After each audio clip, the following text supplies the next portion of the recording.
Assalamualaikum warahmatullahi wabarakatuh.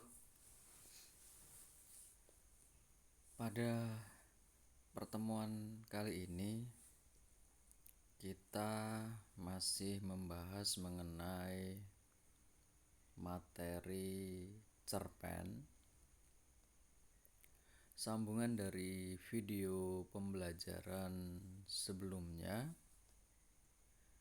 yakni mengenai unsur intrinsik atau unsur yang membangun dari dalam sebuah karya sastra.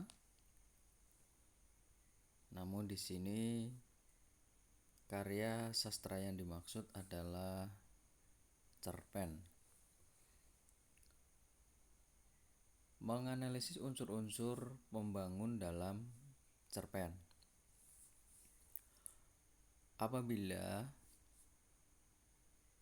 belum menonton video pembelajaran sebelumnya, dapat dilihat agar sambung dari materi yang akan kita bahas. Kita mulai saja.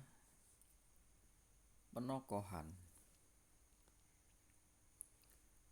Penokohan merupakan cara pengarang menggambarkan dan mengembangkan karakter, sifat tokoh dalam cerita. Karakter tokoh dapat dijelaskan secara langsung, kata lainnya adalah analitik, dan tidak langsung atau dramatik. Metode langsung atau analitik. Analitik merupakan sebuah metode pemberian watak tokoh oleh pengarang dengan mendeskripsikan wataknya secara langsung. Kedua metode tidak langsung atau dramatik.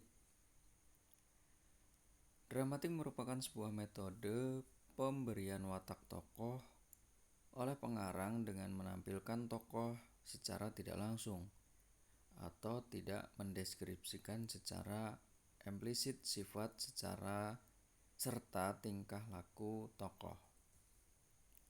Metode tidak langsung dilakukan melalui tindakan tokoh, pikiran dan perasaan tokoh, dialog antar tokoh, deskripsi sifat tokoh, reaksi tokoh, lingkungan sekitar tokoh, serta tanggapan tokoh lain. Penjelasan kali ini yaitu mengenai penokohan. Tokoh penokohan karakteristik itu bisa diucapkan secara langsung, penjelasannya seperti itu, atau tidak langsung. Bagaimana kelanjutannya? Kita lihat.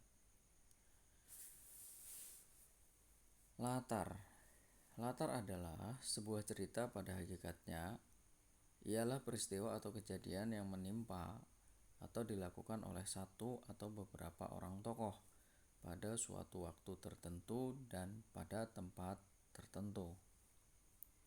Lantas apa itu latar di dalam cerpen? Latar adalah keterangan mengenai ruang, waktu, serta suasana terjadinya peristiwa di dalam suatu karya sastra. Atau definisi latar yang lain adalah unsur intrinsik pada karya sastra yang meliputi ruang, waktu, serta suasana yang terjadi pada suatu peristiwa di dalam karya sastra. Seperti misalnya Latar tempat mengacu pada lokasi terjadinya peristiwa yang diceritakan dalam sebuah karya fiksi.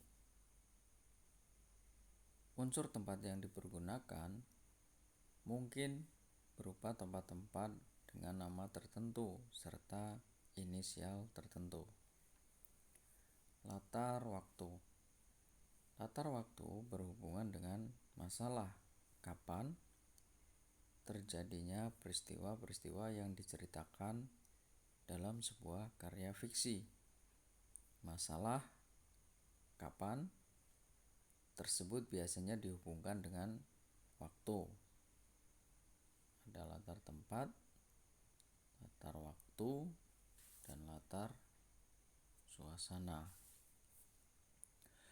Latar sosial mengacu pada hal-hal yang berhubungan dengan perilaku sosial masyarakat di suatu tempat yang diceritakan dalam karya fiksi. Tata cara kehidupan sosial masyarakat mencakup beberapa masalah dalam lingkup yang cukup kompleks, serta dapat berupa kebiasaan hidup, adat istiadat, tradisi, keyakinan, pandangan hidup, cara berpikir, dan bersikap. Selain itu, latar sosial juga berhubungan dengan status sosial tokoh yang bersangkutan. Terima kasih. Jadi video ini tidak terlalu panjang, semoga bermanfaat. Saya akhiri. Assalamualaikum warahmatullahi wabarakatuh.